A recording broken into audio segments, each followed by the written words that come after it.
ਸੁਬਹ ਸੁਬਹ ਮਸਜਿਦਾਂ ਦੇ ਵਿੱਚ ਇਹ ਐਲਾਨ ਤੁਸੀਂ ਸੁਣਿਆ ਹੋਵੇਗਾ ਵੀ ਆਪਣੇ ਆਪਣੇ ਬੱਚਿਆਂ ਨੂੰ ਉਠਾ ਕੇ ਤੇ ਮਸਜਿਦ ਦੀ ਤਰਫ ਭੇਜੋ। ਕਾਰੀ ਸਾਹਿਬ ਮਸਜਿਦ ਵਿੱਚ ਤਸ਼ਰੀਫ ਲੈ ਆਏ ਨੇ ਤੇ ਬੱਚੇ ਆਪਣਾ ਸਬਕ ਆਣ ਕੇ ਯਾਦ ਕਰਨ।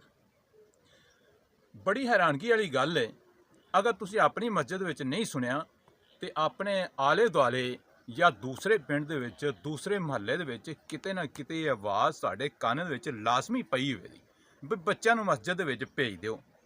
ਹੈਰਾਨਗੀ ਇਸ ਗੱਲ ਦੀ ਹੁੰਦੀ ਹੈ ਵੀ ਸੁਬਹ ਜਦੋਂ ਬੱਚੇ ਉੱਠਦੇ ਨੇ ਸਕੂਲ ਵਾਸਤੇ, ਯੂਨੀਵਰਸਿਟੀ ਵਾਸਤੇ, ਕਾਲਜ ਵਾਸਤੇ, ਨਰਸਰੀ ਤਾਲੀਮ ਵਾਸਤੇ, ਤੇ ਕਿਤੇ ਐਲਾਨ ਨਹੀਂ ਹੁੰਦਾ, ਕਿਸੇ ਸਕੂਲ ਦੇ ਵਿੱਚ ਇਹ ਐਲਾਨ ਨਹੀਂ ਹੁੰਦਾ ਵੀ ਬੱਚਿਆਂ ਨੂੰ ਸਕੂਲ ਦੇ ਵਿੱਚ ਭੇਜ ਦਿਓ।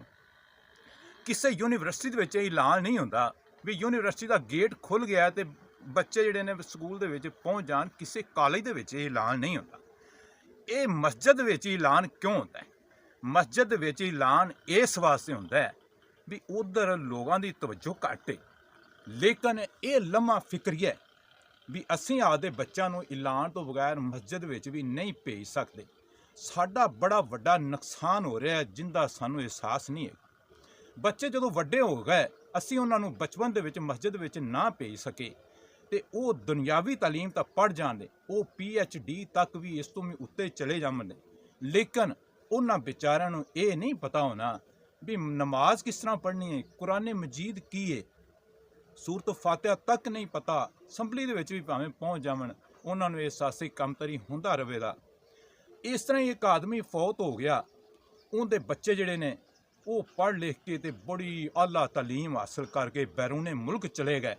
ਤੇ ਜਦੋਂ ਵਾਲਦ ਸਾਹਿਬ ਫੌਤ ਹੋ ਗਏ ਨੇ ਤੇ ਉਹ ਆਉਂਦੇ ਨੇ ਤੇ ਵਾਲਦ ਸਾਹਿਬ ਦੇ ਸਰਾਣੇ ਆਣ ਕੇ ਖੜੇ ਨੇ। ਉਹਨਾਂ ਨੂੰ ਇੰਨਾ ਵੀ ਪਤਾ ਨਹੀਂ ਸੀਗਾ ਵੀ ਇਹਦਾ ਜਨਾਜ਼ਾ ਕਿਵੇਂ ਪੜ੍ਹਨਾ ਹੈ ਜਾਂ ਇਹਦੇ ਵਾਸਤੇ ਦੁਆ ਕਿਵੇਂ ਕਰਨੀ ਹੈ।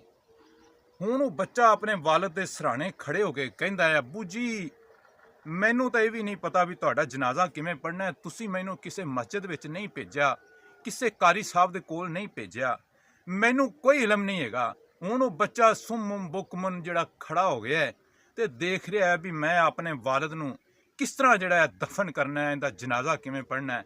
ਉਹਨੂੰ ਨਹਾਉਣ ਦਾ ਵੀ ਨਹੀਂ ਸੀ ਪਤਾ ਵੀ ਕਿਵੇਂ ਨਹਾਉਣਾ ਹੈ। ਇਹ ਗੱਲ ਜਿਹੜੀ ਇਹਦੇ ਤੋਂ ਇਬਰਤ ਹਾਸਲ ਕਰੋ।